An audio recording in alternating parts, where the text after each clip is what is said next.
about 5 or 6 California DOJ agents started stomping through my apartment. Some of them were armed with AR-15s, some of them had canine dogs with them. Kamala Harris is the single greatest threat to First Amendment civil liberties that our country has ever seen. April 5th, 2016. This is an idyllic Southern California spring day. As I'm walking out to take the kitchen garbage out, I turn around the corner and pass a big white windowless van. All of a sudden the door swings open and this tall uniformed guy steps out and he has a piece of paper in his hands and he says, "Are you David Leiden?" And he says, "I'm with the California Department of Justice. We have a search warrant for your home." And he hands me the warrant.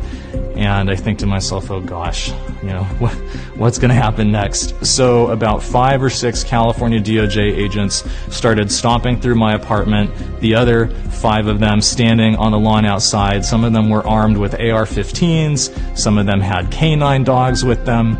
They had come for me.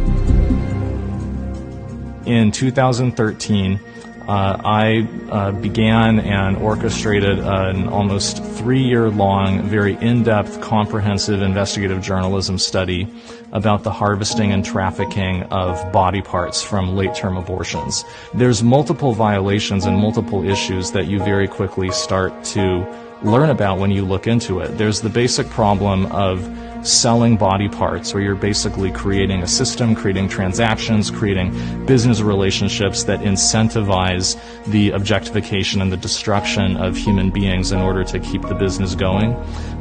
So for about 30 months, we went undercover with the explicit purpose of partnering with some of the biggest Planned Parenthood abortion clinics in the country to send their technicians in, harvest body parts from the abortions that were being done that day, and then package up the parts and ship them off to different customers all around the country, sometimes around the world.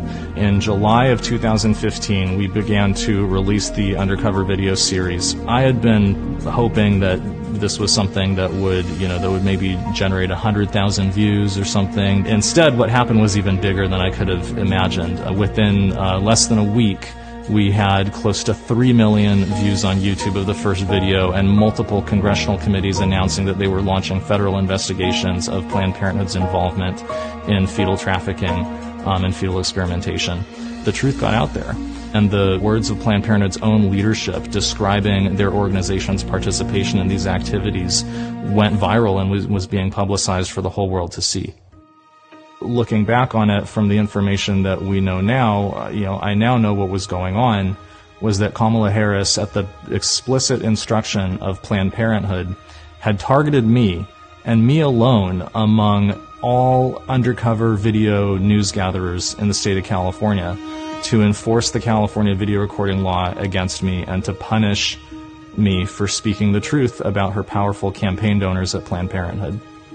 What we've come to learn in the years since, just 2 weeks before serving the search warrant on my home, Kamala Harris had a secret meeting in Los Angeles with several top-level executives of Planned Parenthood in California.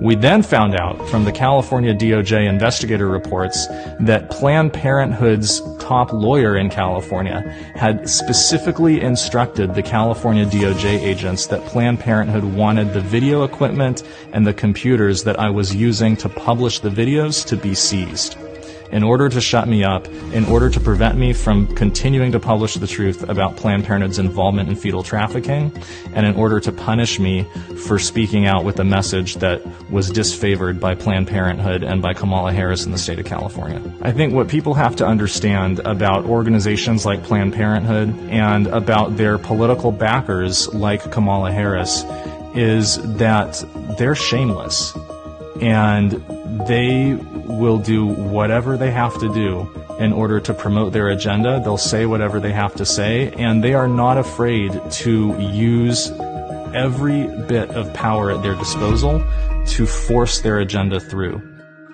Kamala Harris is the single greatest threat to First Amendment civil liberties that our country has ever seen. If Kamala Harris is elected to be a heartbeat away from the highest office in the United States of America, you will have someone in the White House who has a radical contempt and disrespect for First Amendment civil liberties, someone who believes that she's entitled to use the powers of her office in order to punish the viewpoints of citizens who disagree with her.